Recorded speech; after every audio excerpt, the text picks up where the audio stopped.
In order to understand how firms make decisions, we need to look at how firms consider their costs. And we're going to look at costs in two time periods.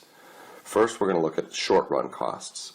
In the short run, the firm has some input fixed. Usually that's going to be the level of capital that's fixed in the short run. And the amount of labor can vary to produce more or less output. So we need to look at the marginal product of labor, where the marginal product of labor is going to be the change in output for a change in labor. Now remember, oftentimes when we put a delta, this Greek letter delta, we mean change. So the marginal product of labor is how much output is going to change if you change inputs, one of the inputs, in this instance labor, by 1 unit. Now, this process is going to follow the principle of diminishing returns. That as one input increases while the other one is held constant, input's going to go up, but it's going to go up at a decreasing rate. Let's see how this manifests itself in a curve.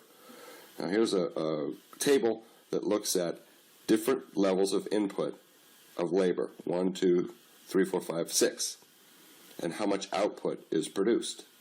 This is holding one of the inputs fixed. In other words, our production facility, or the level of capital. We have a fixed production facility. If we use 1 unit of labor, we produce 1 unit of output. The marginal product of labor is 1, because output has gone up by 1 unit when we added that first unit of labor. If we add another unit of labor, output goes up to 5. It rises by 4, so the marginal product, or the change in output for a 1 unit change in labor, is 4. We can see that for the third unit of labor, the marginal product is 3. And the marginal product of labor curve looks like this. It's upward sloping, it's increasing first, but eventually we reach the point of diminishing returns where it's increasing at a decreasing rate. Now let's look at costs. There's many different types of costs that a firm has to look at. Now we're going to split these into fixed costs and variable costs. Now remember, in the short run we have one of the inputs fixed.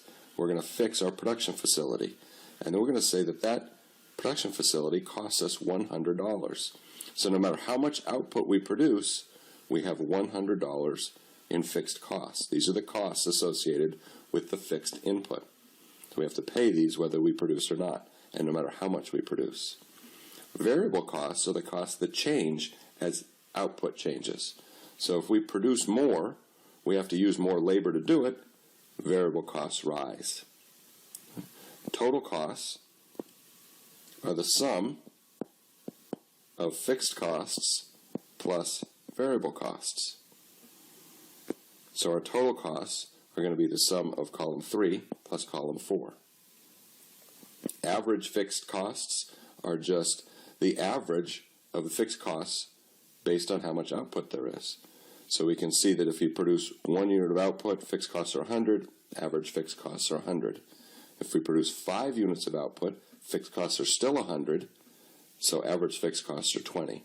So you can see average fixed costs are going to go down as you produce more, because those fixed costs get spread over more units of output. Average variable costs show a different picture, though. Average variable cost is variable cost divided by the level of output. And we can see it looks like this column here. So column 7, average variable cost, is column 4, variable costs, divided by column 2, output. Average total cost is just total costs divided by the level of output. And then marginal cost is how much costs change when you produce 1 more unit of output.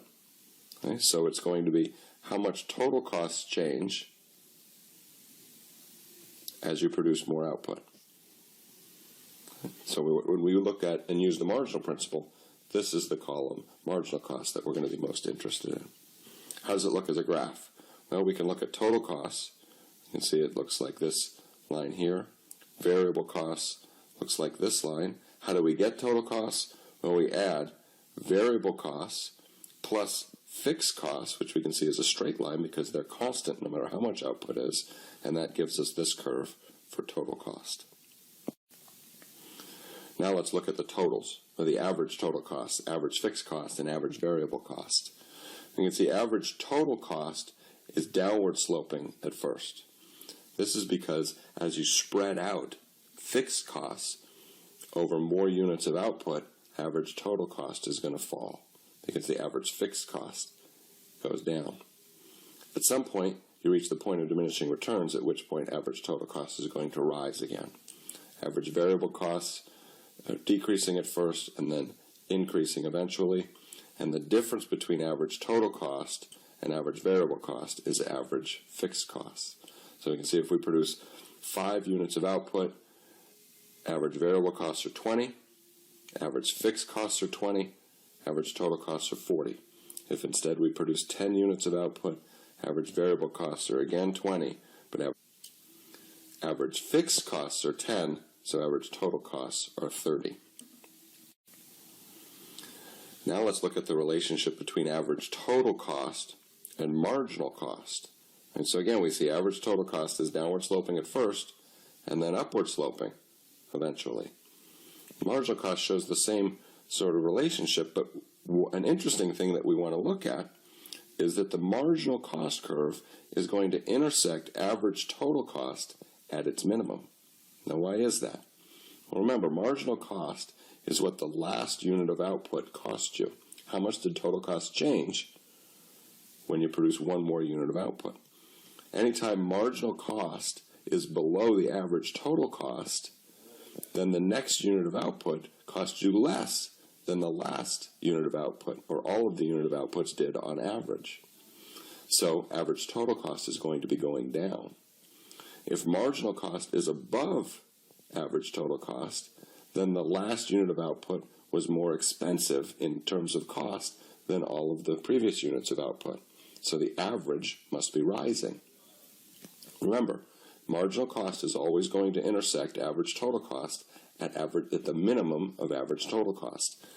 Now, this relationship is a lot like a GPA. So we can think about GPA, where your GPA is your average grades that you've received in the past. So suppose your starting point of GPA is 27 points and your GPA is 3.0 because you've got 27 points for 9 courses. So your GPA is 3.0. If your next grade or your marginal grade is lower than a 3.0, then your GPA is going to go down. Right? So a 3.0 would be a GPA of a B. If your next grade is lower than that, your GPA falls. So average total cost in this instance would be going down if marginal cost is below average total cost. But what if your marginal grade or the next grade is exactly equal to your GPA? Well, then your GPA stays the same. If your marginal grade is higher than your current GPA, then your GPA rises. So anytime the marginal is below the average falls. Anytime the marginal is above the average rises.